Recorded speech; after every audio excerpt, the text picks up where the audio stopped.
Hello बच्चों, स्वागत है आपका दीवाने neat and JEE YouTube channel में। मैं प्रांशु अग्रवाल। और जैसे कि आप लोगों को पता है कि हमने अपने यूट्यूब चैनल पर एचसी वर्मा सर के बुक की सीरीज स्टार्ट की हुई है, जिसमें हम ऑलरेडी चैप्टर नंबर 1 कवर कर चुके हैं और हम चैप्टर नंबर 2 भी ऑलमोस्ट कवर करने के तरफ है।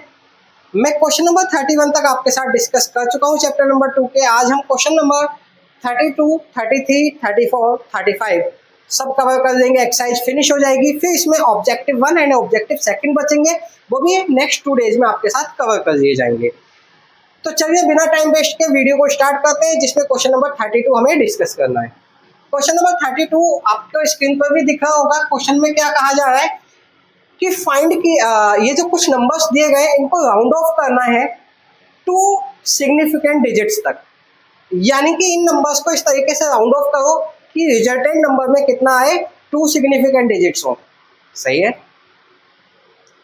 अब राउंड ऑफ करने के भी कुछ रूल्स हैं, लेकिन वो रूल्स मैं आपको सेपरेटली नहीं बताऊंगा। क्वेश्चन सोल्व करते करते ही समझा दूंगा कि कहाँ कौन सा रूल अप्लाई होगा। और 4 क्वेश्चन है, 4 क्वेश्चन में सभी रूल्स अप्लाई हो जाएंगे आपके।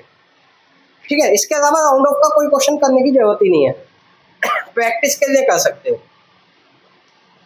देखो, सबसे पहले तो क्वेश्चन में कहा जा रहा है कि हमें जो एक नंबर दिया गया है, इसको 2 डिजिट तक, 2 सिग्निफिकेंट डिजिट्स तक ही राउंड ऑफ करना है।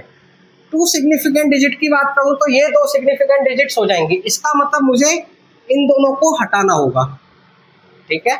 लेकिन जिसको हटा रहा हूं वो नंबर 5 से छोटा है या बड़ा है, तो 7 है जिसको हटाना है। करंट है ना, बिल्कुल नेक्स्ट वाला नंबर देखते हैं। तो 7 है जो कि 5 से बड़ा है। और अगर 5 से बड़ा है तो इससे पहले वाले नंबर में 1 ऐड हो जाएगा। कितना बनेगा? 3, 5। और ये जो नंबर है ये विदाउट डेसिमल है। इस नंबर में कहीं भी डेसिमल एग्जिस्ट नहीं करता है। और अगर डेसिमल एग्जिस्ट नहीं कर रहा है तो जिन 2 नंबर्स को हमने हटाया है उनकी जगह क्या आ जाएगा? 0, 0 आ जाएगा। अगर डेसिमल एग्जिस्ट करता तो फिर हमें 0, 0 लगाने की जरूरत नहीं थी। ठीक है। चलिए, तो ये हो गया 2 सिग्निफिकेंट डिजिट्स तक राउंड ऑफ। सेकंड देखते हैं। सेकंड वाले में डेसिमल एग्जिस्ट कर रहा है, मतलब अब 0, 0 लगाने की जरूरत नहीं है। अगर मैं 2 सिग्निफिकेंट डिजिट्स की बात करूं तो ये स्टार्टिंग की 2 डिजिट्स ही मुझे रखनी होंगी, बाकी की आगे की सभी डिजिट्स हटानी होंगी। अब जिसको हटाना है वो क्या है? ओवरऑल 1 है। 1 है तो 5 से छोटा है। और अगर 5 से छोटा है तो प्रीसीडिंग नंबर में कोई भी चेंज नहीं होता है, एज इट इज आ जाएगा। तो क्या आंसर आएगा? 84। ठीक है। डेसिमल है इसमें मैंने 0, 0 नहीं लगाया है। आगे देख लेते हैं। अब इस नंबर को 2 सिग्निफिकेंट डिजिट तक राउंड ऑफ करना है। 2 सिग्निफिकेंट डिजिट्स माने यहाँ तक। इट मीन्स कि इस वाले 5 को हटाना होगा, इस वाले 5 को हटाना होगा। अब अगर ये 5 हटाना है तो अभी तक तो ठीक था कि भाई हम देख रहे थे जिसको हटाना है वो 5 से छोटा है, तो ये वाला नंबर एज इट इज रह जाता था। और अगर ये नंबर 5 से बड़ा है जैसे यहाँ पर, तो एक नंबर इंक्रीज कर देते थे। लेकिन अगर ये 5 हो, अब क्या देखेंगे, छोटा या बड़ा? अब तो एग्जैक्ट 5 है, तो आप हटाएंगे या ऐसे मतलब एक इंक्रीज करेंगे या ऐसे ही रहने देंगे? तो देखो, जब भी 5 को हटाना होगा आपको, तो देखना ये है कि यहाँ पर जो इससे प्रीसीडिंग नंबर है पहले वाला, वो इवन है या ओड है। अगर ओड है तो उसमें 1 इंक्रीज करेंगे, जैसे कि यहाँ 5 है तो 1 इंक्रीज होगा। अगर इवन होता है जैसे कि यहाँ मिलेगा अभी आपको, इवन है तो 1 इंक्रीज नहीं होगा, एज इट इज रहने देंगे। तो यहाँ पर ओड है पहले वाला नंबर, तो 1 इंक्रीज कर देंगे, तो कितना हो जाएगा? 2.6। अब सेम केस यहाँ पर बन रहा है 2 डिजिट्स ये, यानी कि 5 को हटाना है। और 5 को हटाना है तो ये वाला नंबर देखते हैं इवन या ओड। तो ये इवन है, इवन है तो एज इट इज रह जाएगा, तो ये हो जाएगा 228। क्लियर हुई बात? तो ये सभी नंबर्स को हमने राउंड ऑफ कर दिया है अप टू 2 सिग्निफिकेंट डिजिट्स। बताइए कि इस क्वेश्चन में कोई डाउट है क्या आपको? अगर डाउट है तो कमेंट बॉक्स में बताइए, नहीं है तो जल्दी से नोट डाउन कर लीजिए इसको। अब अगर क्वेश्चन नंबर 33 की बात करें, क्वेश्चन नंबर 33 में कहा जा रहा है कि एक सिलेंडर की लेंथ और रेडियस को मेजर किया गया, और लेंथ मिली है हमें 4.54 सेंटीमीटर और रेडियस मिली है 1.75 सेंटीमीटर। हमें बताना है सिलेंडर का वॉल्यूम क्या होगा, है ना। अब बच्चे सोच रहे होंगे कि इतना इजी क्वेश्चन है ना, 6, 7, 8 वाला मैथ्स का, सिलेंडर का वॉल्यूम 8th क्लास में फाइंड आउट कर चुके थे, है ना। लेकिन यहाँ पर थोड़ा सा अलग है। यहाँ पर जो वॉल्यूम आपको फाइंड आउट करना है ना, उसमें वॉल्यूम को फाइंड आउट करते समय सिग्निफिकेंट फिगर्स को माइंड में रखना है। सिग्निफिकेंट फिगर्स के अकॉर्डिंग ही आपको कैलकुलेशन करनी है। अभी सिग्निफिकेंट फिगर्स के अकॉर्डिंग कैसे कैलकुलेशन करते हैं वो यहाँ समझेंगे, ठीक है। सबसे पहले वॉल्यूम, तो वॉल्यूम का फॉर्मूला होता है पाई आर स्क्वायर एल या एच ना। पाई की value 3.14, r is 1.75 into 1.75 into, है ना, स्क्वायर है तो मैंने 2 टाइम्स लिख दिया। L is 4.54। तो अब अगर मैं इसको सोल्व करूंगा तो मुझे क्या करना होगा, तीनों की मल्टीप्लाई करनी होगी। लेकिन एक चीज का ध्यान रखना है, यहाँ पर सिग्निफिकेंट फिगर्स का प्रिंसिपल कहता है कि जब आप किसी भी नंबर की मल्टीप्लाई कर रहे हैं तो आपका रिजल्ट में उतनी ही सिग्निफिकेंट फिगर्स होनी चाहिए जितने की मल्टीप्लाई करने वाले नंबर्स में सबसे कम है। तो अगर मैं इसमें सिग्निफिकेंट फिगर्स फाइंड आउट करूं, कितनी है, 3, इसमें भी 3, इसमें भी 3 और इसमें भी 3, सब में 3 है। अगर कोई एक नंबर ऐसा होता जिसमें सिग्निफिकेंट फिगर्स 3 से कम होती तो मेरे रिजल्ट में भी सिग्निफिकेंट फिगर्स 3 से कम, यानी कि सबसे कम सिग्निफिकेंट फिगर्स वाला जो नंबर होता, मान लो यहाँ पर एक नंबर कोई ऐसा होता जिसमें सिग्निफिकेंट नंबर्स खाली 1 होते, सिग्निफिकेंट फिगर्स खाली 1 होती, यानी कि सिग्निफिकेंट डिजिट 1 ही होती, तो हमारे रिजल्ट के अंदर भी सिग्निफिकेंट डिजिट 1 ही आनी थी, बाकी को हम राउंड ऑफ कर देते। समझ रहे हो? तो आपको मल्टीप्लाई करके जो रिजल्ट आएगा उसमें कितनी सिग्निफिकेंट डिजिट्स होंगी, जितनी की मल्टीप्लाई करने वाले नंबर्स में सबसे कम है, ठीक है। चलिए तो इसका मल्टीप्लाई कर लेते हैं और देख लेते हैं कितना आंसर आएगा। तो अब जब मैंने इन सभी नंबर्स की मल्टीप्लाई की तो मुझे रिजल्ट मिला ये, लेकिन मुझे रिजल्ट ये नहीं लिख देना है। मैंने क्या बताया आपको कि आपको जितनी भी कैलकुलेशन करनी है वो सिग्निफिकेंट डिजिट्स के अकॉर्डिंग ही करनी है। तो अब अगर मैं देखूँ तो मेरे रिजल्ट में कितनी सिग्निफिकेंट फिगर्स होनी चाहिए, 3। तो 3 माने ये, इसका मतलब इसके आगे के नंबर्स को राउंड ऑफ करना होगा, ठीक है। राउंड ऑफ किसको करना है, किसको एलिमिनेट करना है, 5 को। लेकिन एक चीज ध्यान रखना, मैंने जो 5 वाला कॉन्सेप्ट बताया था ना, इवन वाला, वो तब लगेगा जब 5 से आगे को कुछ भी नहीं होगा। लेकिन यहाँ पर 5 से आगे को और है नंबर्स, है ना, 7 7 7, ये सब नंबर्स भी हैं। तो अब अगर ऐसी कंडीशन में हमें 5 को हटाना होगा तो यहाँ पर चाहे इवन हो चाहे ओड हो, 1 इंक्रीज ही करना होगा। तो कितना आ जाएगा आंसर हमारा, सीधे 43.7 सेंटीमीटर क्यूब। क्लियर हुई बात या नहीं? अगर क्लियर है तो जल्दी से नोट डाउन कर लीजिए, और अगर किसी बच्चे को कोई डाउट है तो मुझे कमेंट बॉक्स में बताइए, मैं आपको नेक्स्ट वीडियो में इस बात का भी, जो भी आपका डाउट होगा उसका सॉल्यूशन आपको प्रोवाइड करवा दूंगा। चलिए क्वेश्चन नंबर 34 की तरफ मूव करते हैं। अब अगर मैं क्वेश्चन नंबर 34 की बात करूं, क्वेश्चन नंबर 34 में कहा जा रहा है कि एक गिलास प्लेट है जिसकी थिकनेस को मेजर किया गया है 3 अलग अलग प्लेसेस पर। तो फर्स्ट टाइम यानी कि फर्स्ट प्लेस पर जो मेजर किया गया तो पहली थिकनेस हमें मिली 2.17, सेकंड प्लेस पर थिकनेस मिली 2.17 अगेन सेम मिली, और थर्ड प्लेस पर जो थिकनेस मिली है वो मिली है 2.18 mm। हमें बताना है एवरेज थिकनेस क्या होगी। तो एवरेज थिकनेस यानी कि टी एवरेज का जो फॉर्मूला होगा, यानी कि किसी भी रीडिंग का अगर एवरेज फाइंड आउट करना है तो क्या करना होता है, ऊपर सबको ऐड कर दो और फिर बाद में नंबर ऑफ रीडिंग से डिवाइड कर दो। कितनी रीडिंग्स है हमारे पास, 3, तो डिवाइडेड बाई 3, ये आ जाता है एवरेज, ठीक है। लेकिन यहाँ भी आपको क्या करना है, यहाँ भी आपको ऐड और डिवीजन करते समय सिग्निफिकेंट फिगर्स का ध्यान रखना है। एडिशन और सब्सट्रैक्शन में क्या ध्यान रखना होता है कि आप जिन नंबर्स को ऐड कर रहे हो उसमें डेसिमल प्लेसेस देखो, इसमें कितने डेसिमल प्लेसेस हैं, 2, इसमें भी कितने डेसिमल प्लेसेस हैं, 2, है ना। डेसिमल के बाद कितनी डिजिट्स हैं, इसमें भी कितनी डिजिट्स हैं, 2। तो इसका मतलब इन सबको ऐड करने के बाद जो रिजल्ट आएगा उसमें भी 2 डेसिमल प्लेसेस ही होने चाहिए, ठीक है। क्लियर है बात? अगर इनमें से कोई भी एक नंबर ऐसा होता, सपोज करो इस नंबर में एक ही डेसिमल प्लेस होता, यानी कि डेसिमल के बाद एक ही डिजिट होती, तो फिर आपके आंसर में, आपके रिजल्ट में भी जो आंसर आता उसमें भी एक ही डेसिमल प्लेस, यानी कि डेसिमल के बाद एक ही डिजिट लेनी थी, बाकी डिजिट्स आपको राउंड ऑफ करनी पड़ती।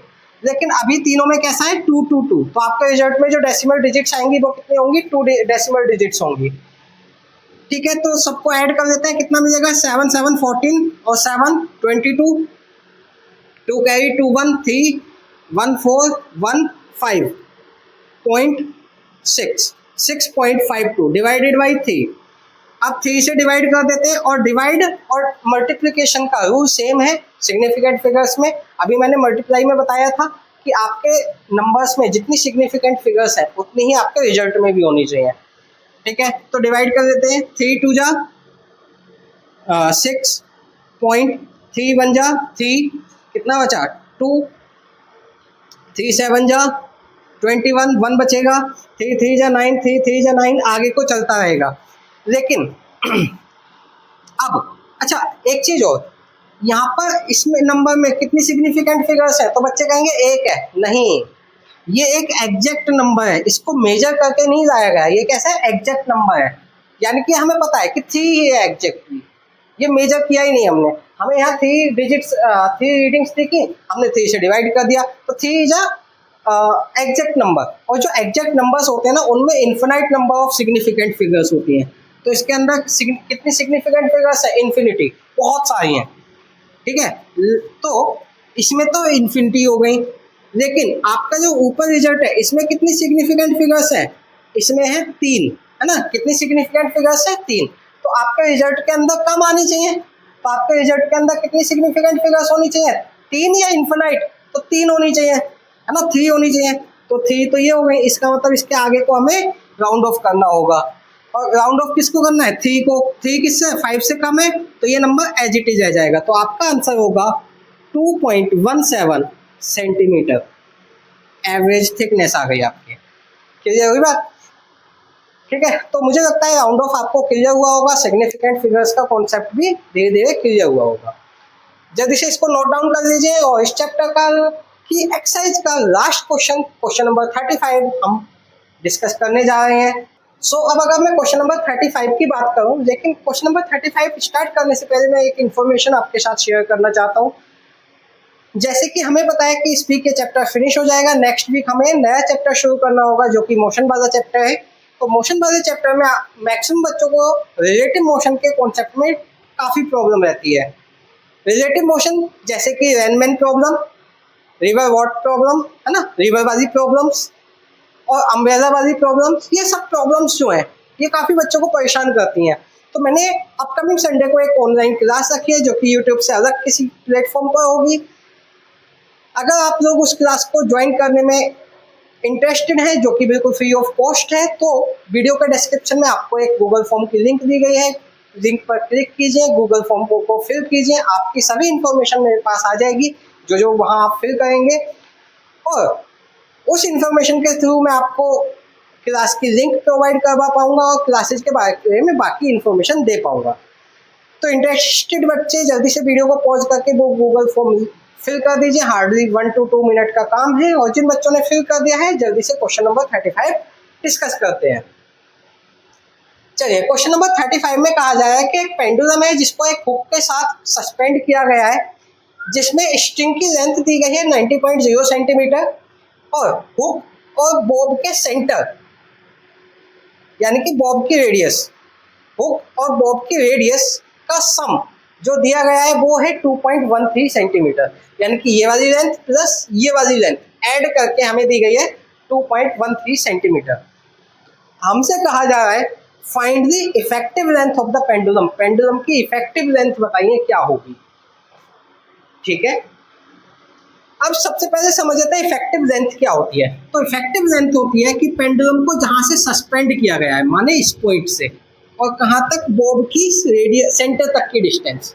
बॉब माने नीचे जो बॉल सी हैंग की जाती है उसको बॉब कहते हैं, है ना, तो इसके सेंटर तक की डिस्टेंस, यानी कि ये टोटल डिस्टेंस जो है इफेक्टिव लेंथ होती है, और यही हमसे पूछी है।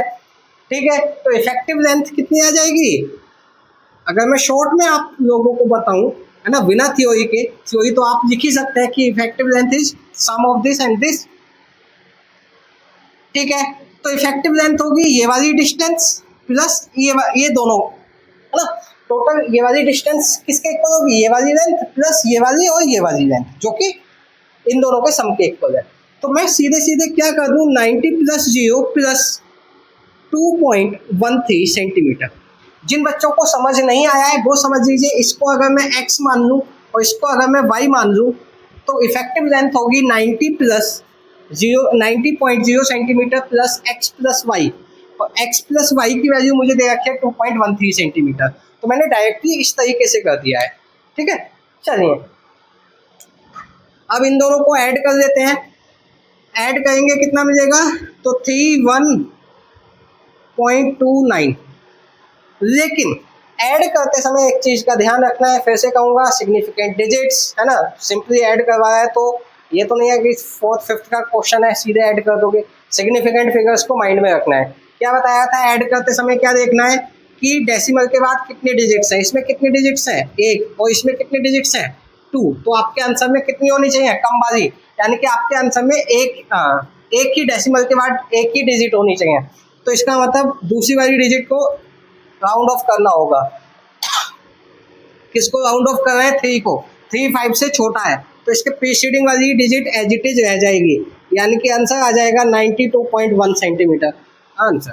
क्लियर हुई बात, इफेक्टिव लेंथ हमें पता लग गई। और इसी क्वेश्चन के साथ साथ आपके चैप्टर 2 की एक्सरसाइज भी कंप्लीट हो चुकी है। अगर किसी बच्चे को कोई डाउट है तो आप मुझे बता सकते हैं, मैं आपको सेपरेट वीडियो प्रिपेयर करके उन सभी डाउट्स का सॉल्यूशन प्रोवाइड करा दूंगा। बाकी आगे आने वाले 2 डेज में हम ऑब्जेक्टिव 1 और ऑब्जेक्टिव 2 दोनों इस चैप्टर के कवर कर देंगे, यानी कि अपकमिंग 2 डेज में ये चैप्टर फिनिश हो जाएगा। इसी तरीके से हमारे साथ बाकी के क्वेश्चंस डिस्कस करने के लिए या वीडियो का अपडेट पाने के लिए चैनल को सब्सक्राइब कर लीजिए, वीडियो को लाइक करके फ्रेंड्स के साथ भी शेयर कर दीजिए ताकि 2 लोग भी हमारे साथ जुड़ जाएं।